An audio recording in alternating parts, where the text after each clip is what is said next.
우연히 인터넷에서 재미있는 사진 하나를 봤습니다. 어느 한 학교 중학교에 있는 모습인데 각 학교 교실에는 급훈이라는 것이 걸려 있죠. 칠판 위에 보면 급훈이라는 것이 걸려 있는데 그 교실에도 어김없이 급훈이 걸려 있었습니다. 그런데 그 급훈의 글귀가 참으로 재미있습니다. 사진을 준비했어요. 뭐라고 써 있느냐면 더 이상 미룰 수 없다. 너의 대학, 나의 결혼.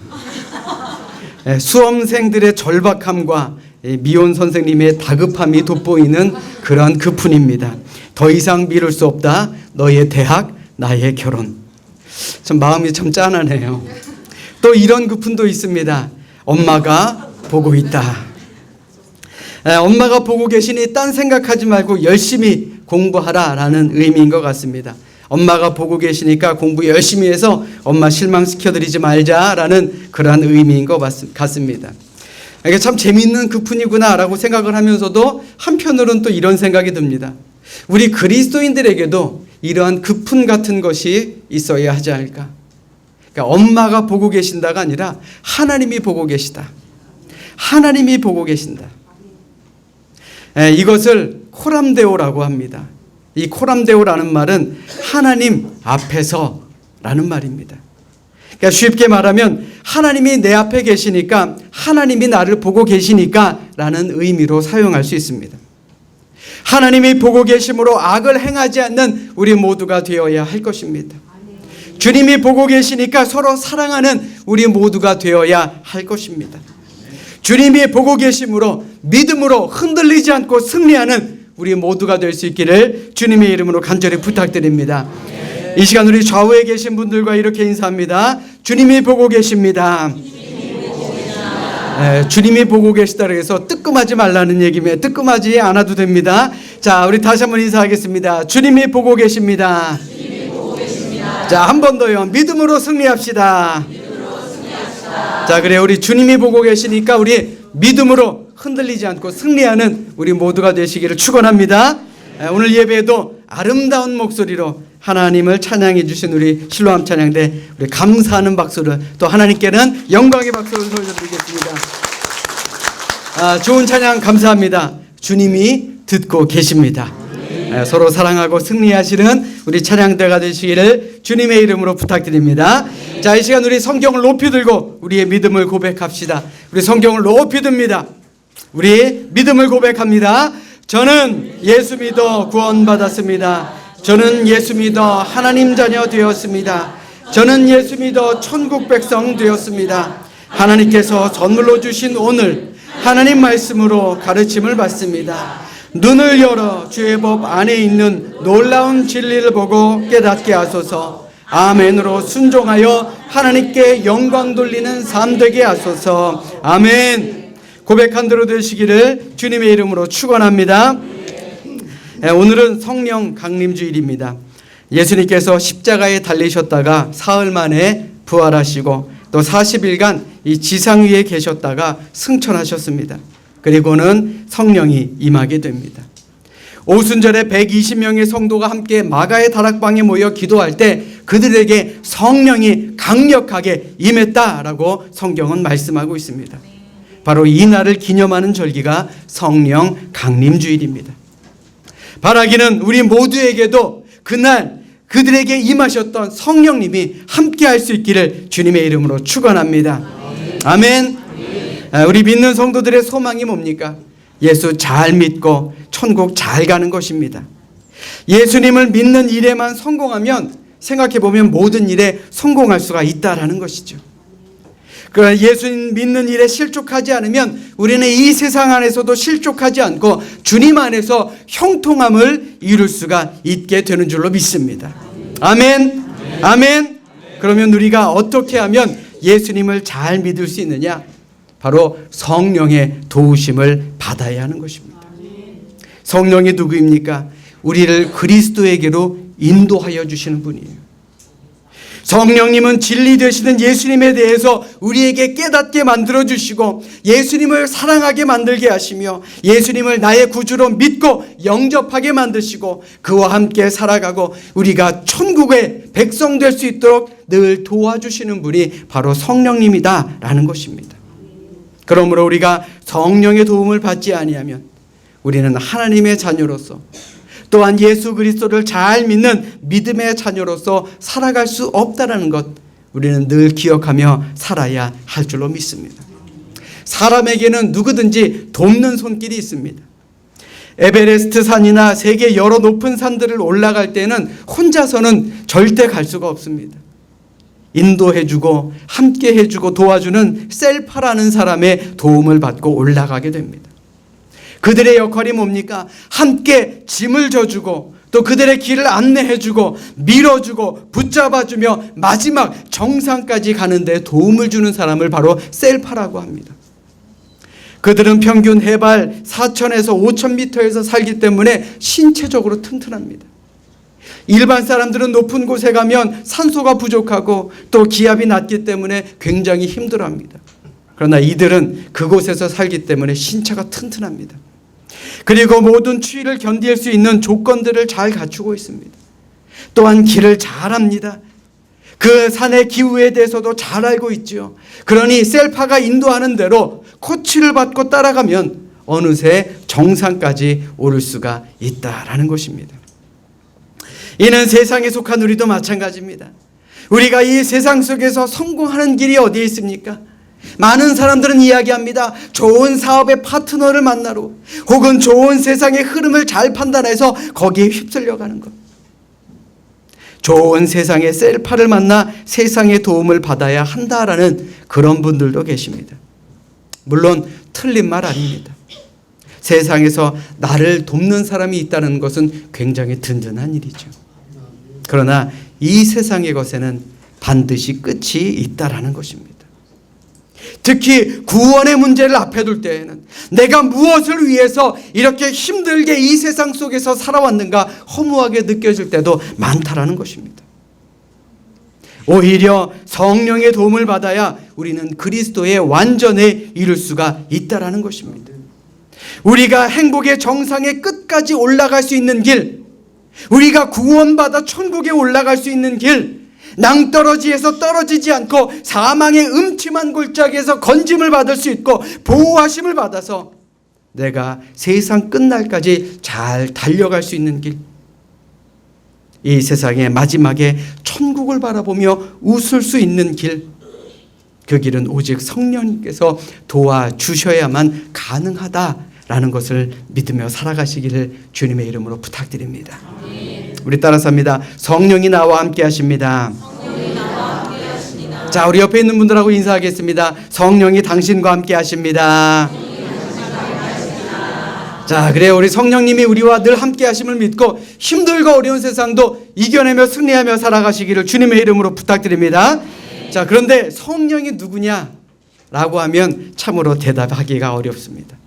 또 성령님이 무슨 일을 하시기에 우리에게 이런 일이 일어나느냐, 이것도 대답하기가 참 어렵죠.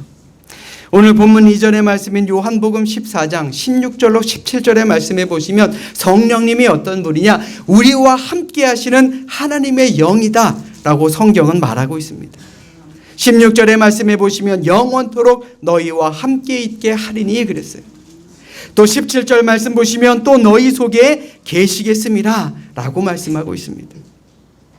이 보혜사라는 성서의 원은 파라클레토스인데 그 뜻은 무엇이냐? 곁에 있으면서 돕는 자, 그것이 바로 성령이다라는 것입니다. 다시 말해서 성령님은 우리와 함께 하시고 우리를 도와주시는 그 하나님입니다. 아멘. 아멘. 그러므로 성령님은 어떤 분입니까? 모든 것을 가르치시고 모든 것을 생각나게 하시는 분이다라는 것이에요. 우리 오늘 본문 26절의 말씀 우리 같이 한 목소리로 읽어보겠습니다. 시작. 보혜사 곧 아버지께서 내 이름으로 보내실 성령, 그가 너희에게 모든 것을 가르치고 내가 너희에게 말한 모든 것을 생각나게 하리라. 아멘. 다시 말해서 우리 안에 거하시면서 우리와 함께 하시면서 예수님이 그리스도인 것과 또 우리를 향한 하나님의 뜻을 알게 하는 분이 바로 성령님이다라는 것입니다. 고린도전서 12장 3절의 말씀에 보시면 성령으로 아니하고는 누구든지 예수를 주시라 할 수 없느니라 그랬어요.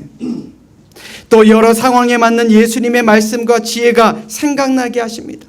마태복음 10장 19절로 20절의 말씀에 보시면 그때에 너희에게 할 말을 주리니 말하는 이는 너희가 아니라 너희 속에 말씀하시는 이 곧 너희의 아버지의 성령이시니라 라고 말씀하고 있습니다. 그러므로 성령 충만하면 우리는 지혜로운 사람이 될 수가 있다는 것이에요. 왜요? 하나님께서 우리에게 가르치시고 생각나게 하시니까. 그런 성령님이 여러분들과 함께 하시기를 주님의 이름으로 부탁드립니다. 또한 성령님은 하늘의 평안, 즉 모든 평안을 우리에게 주시는 분입니다. 우리 27절 말씀 같이 함께 읽어보도록 하겠습니다. 시작.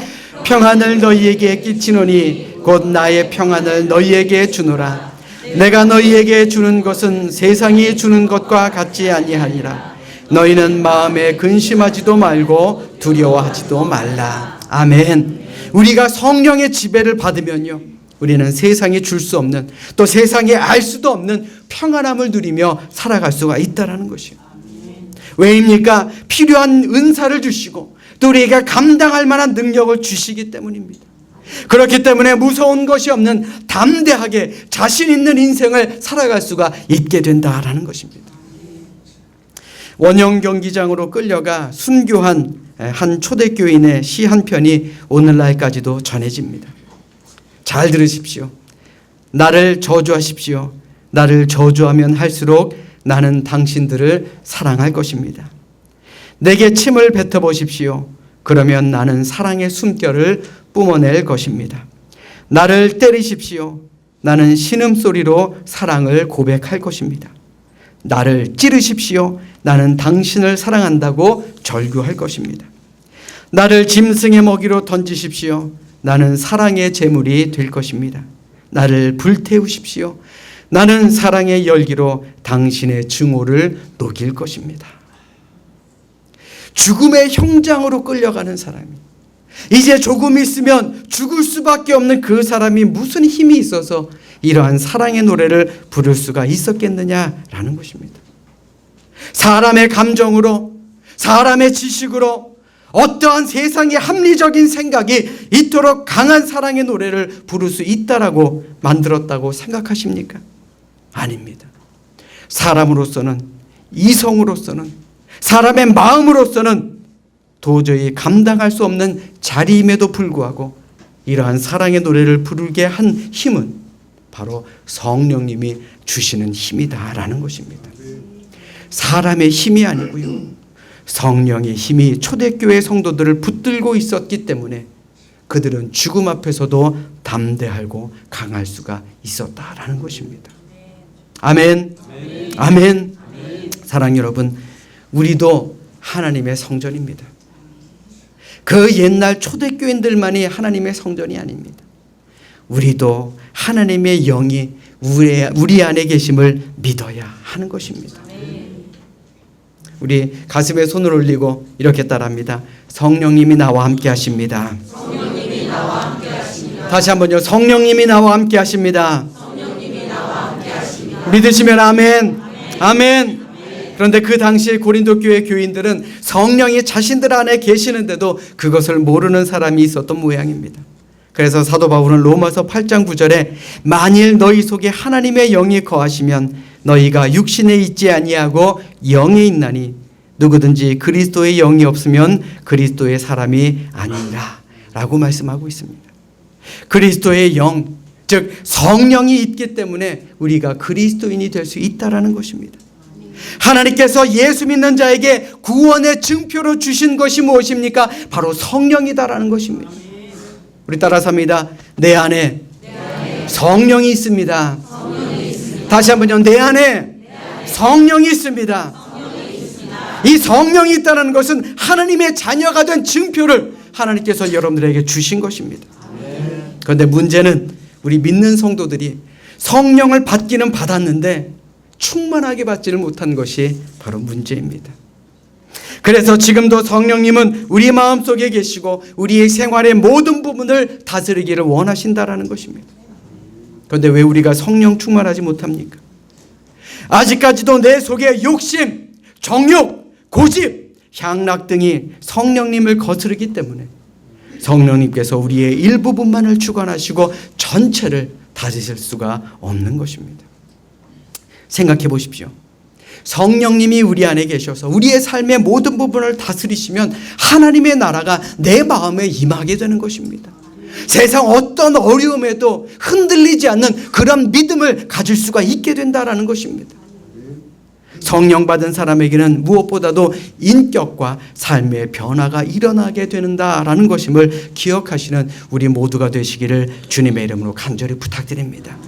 성령이 우리와 함께 하십니다. 아멘. 아멘. 그렇다면 성령의 역사로 변화된 마음은 과연 어떤 마음일까요? 자, 우리 따라서 합니다. 겸손한 마음을 가집시다. 그래요. 성령님이 함께하는 사람은요, 겸손한 사람입니다. 아멘. 예수님의 제자들은 예수님을 3년 동안 따라다니며 말씀을 배우고 기적을 체험했습니다. 예수님은 그들에게 겸손을 가르치셨지만 그들의 마음속은 늘 높은 자리를 생각합니다. 예수님께서는 그들에게 십자가를 질 것을 가르쳐 주셨지만 그들은 세상의 영광을 얻기만을 기대했습니다. 심지어 십자가를 지시기 바로 전에 과연 누가 예수님의 좌우편에 앉을 것인가로 싸워서 예수님의 마음을 무겁게 만들었던, 한마디로 세상적인 욕망을 버리지 못했던 사람들이 바로 예수님 옆에 있던 제자들이었습니다. 그런데 오순절 사건에서 그들은 성령 충만함을 받게 됩니다. 그리고 변화됩니다. 그들의 욕망이 거룩한 소망으로 변하게 되었다라는 것입니다. 그들은 철저히 하나님의 나라를 위해서 말없이 충성하게 됩니다. 그 전까지는 내가 영광의 자리를 바랬어도 지금 성령이 충만하니 영광의 자리가 아니라 하나님의 나라를 위해서라면 비천한 자리라도, 아니 희생의 자리라도 좋다라는 그런 생각으로 그들의 마음이 변하게 된 것입니다. 그렇기 때문에 성령은 겸손을 낳고 겸손한 마음은 반드시 충성하는 삶을 만들게 된다라는 것입니다. 사랑하는 여러분, 오늘을 사는 우리 역시도 마찬가지입니다. 겸손하게 나를 주님의 뜻에 복종시키며 하나님의 교회를 높이는데, 정말 하나님의 이름을 널리 알리는데 최선을 다해야 되는 우리가 교회 공동체, 겸손 공동체가 되어야 한다는 것입니다. 그런데 우리는 어떻습니까? 나를 높일 때가 얼마나 많습니까? 나를 절대화합니다. 내 의견이 맞다라고 고집 피웁니다.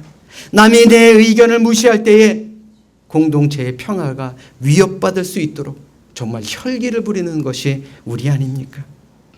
그러므로 우리는 무엇보다도 이러한 교만을 경계하며 살아야 하는 것입니다.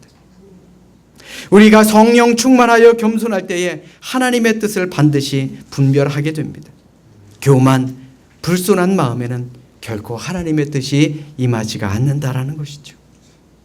그러므로 우리는 항상 교회의 평화를 생각하며 성령님께서 주시는 겸손한 마음으로 나를 무장시킬 수 있는 그런 우리 모두가 될 수 있기를 주님의 이름으로 간절히 축원합니다.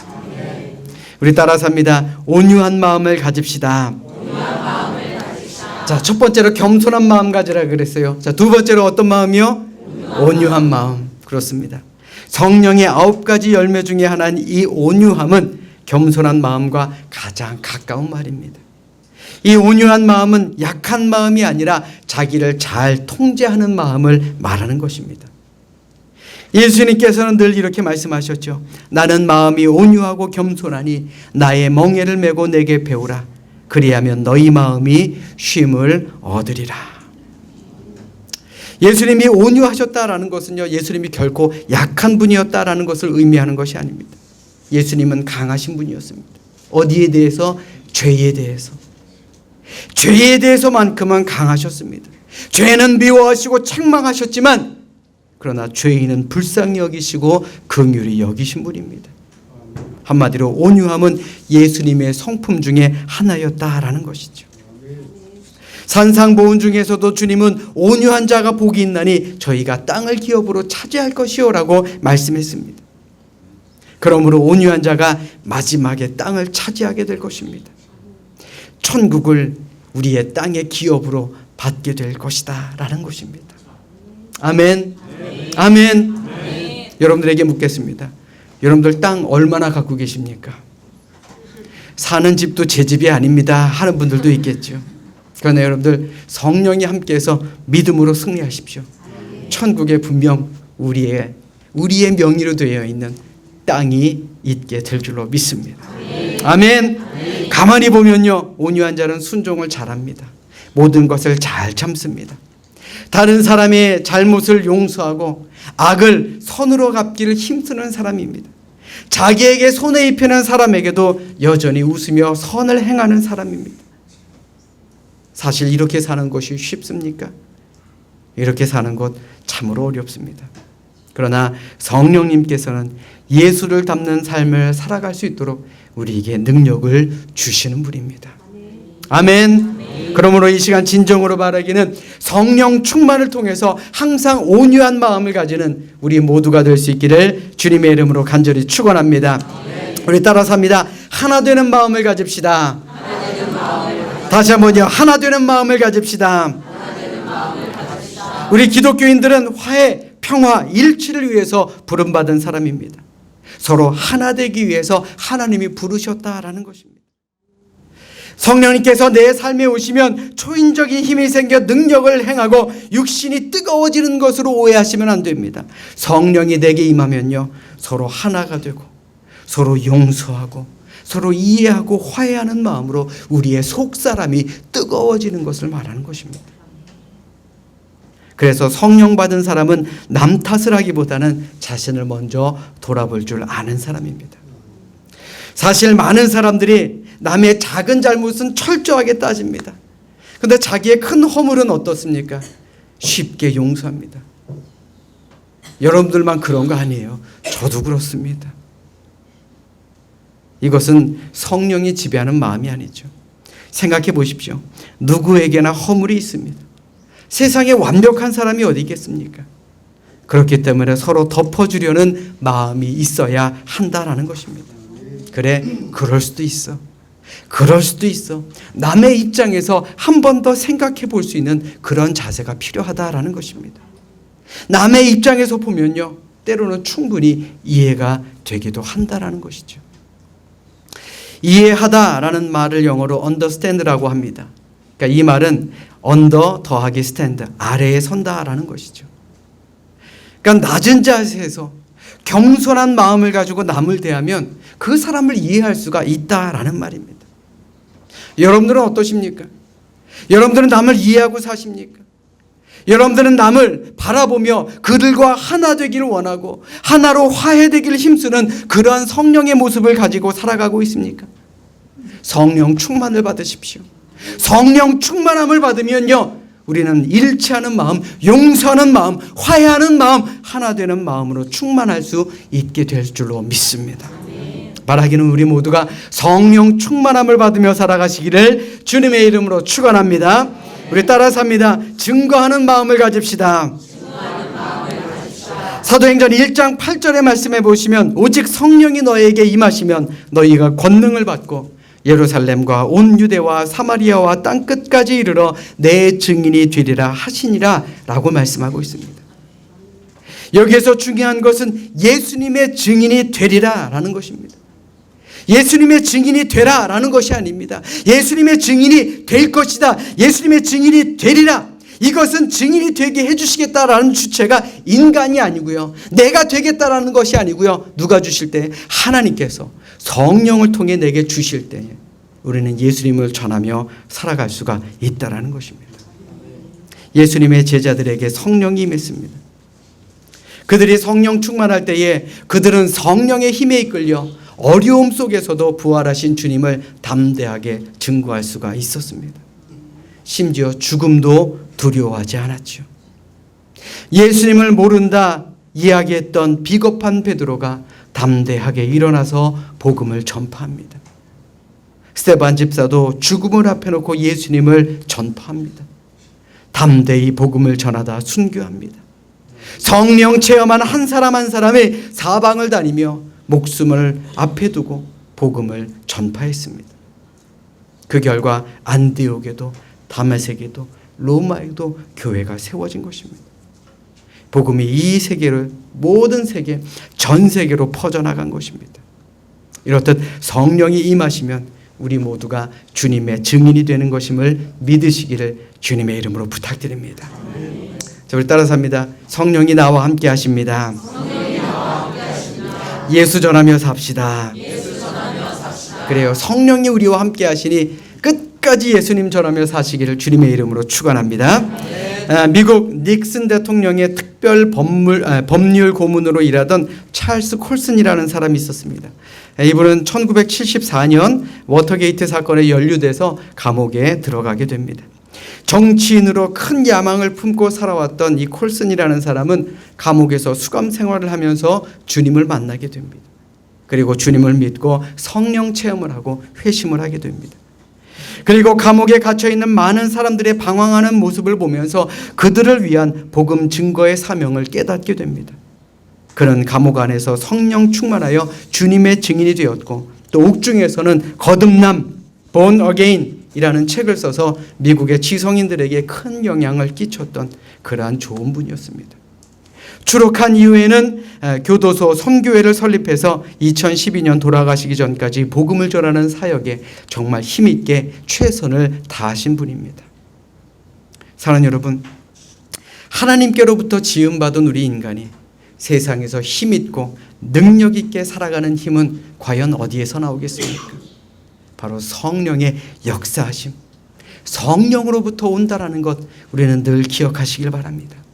내가 조금 더 배웠다고, 내가 돈이 조금 더 많다고, 내가 명예가 있고 내가 권력이 있다고 그것을 힘으로 생각하지 마십시오. 위로부터 주시는 능력으로 우리는 승리하게 될 줄로 믿습니다. 우리의 자녀도 마찬가지입니다. 하나님의 능력으로 길러보십시오. 성령의 능력으로 길러보십시오. 세상에 물들지 않는 이 세상을 이끌어가는 그런 능력의 자녀로 기를 수가 있다라는 것입니다.